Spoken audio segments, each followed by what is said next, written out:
kwigisha inyigisho z'uburongozi zarashikiriye abantu benshi. Abo twashoboye guhura amaso mu yandi bararenga 1000, ariko hari abo twashikiriye ku mbuga zitandukanye, imbuga hwaniro bararenga 200,000. Ico ni ikintu kimwe tunezererwa kuko abantu bangana gutyo si bake. Hari abo twashoboye kumenya inkurikizi vyagize mu buzima bwabo, ivyo bahinduye n'ahatari bose.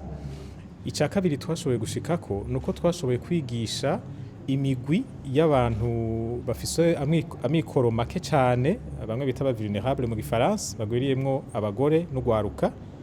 Turabigisha ukuntu bashobora kwiteza imbere bakoresheje uburyo buke basanganywe.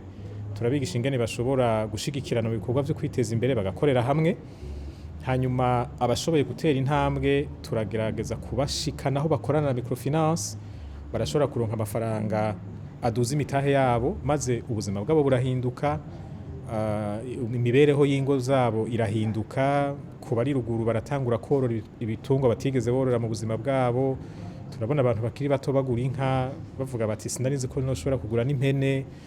Ico ni cya kabiri twakoze. Twarabonye ko ibikorwa twakoze mu gutera intege iyo migwi ngo biteze imbere mu bintu bifatika by'ubutunzi vyaravuyemo ivyamwa vyiza.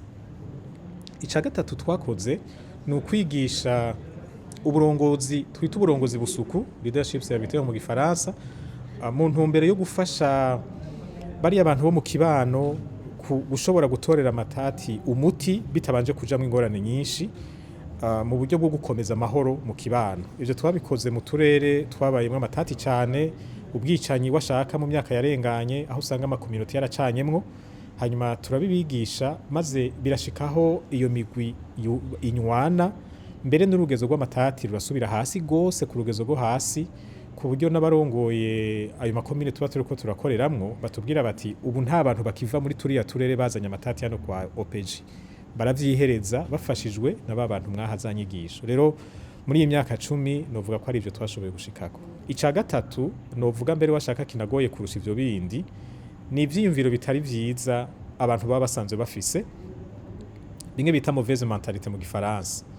Kugira ngo umuntu ashobore gutunganya ivy'amafaranga biramusaba yuko kenshi usanga hari ibintu ategeza kubanza guhindura.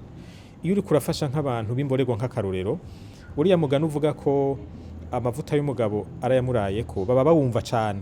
Ibi vyo kuziganya ntibavyumva, yumva umenga ntawuzi bizobejo, kumbure nzoronka yandi aya yose ndonsereka ndayakoreshe, ugasanga ntibariko baranitaho nakazoza k'abana babo n'ineza y'imiryango yabo. Rero iyo ni intambamye ikomeye, nico gituma twabanza gushira imbere inyigisho kugira ngo abantu babanze bave muri ivyo vyiyumviro bibi.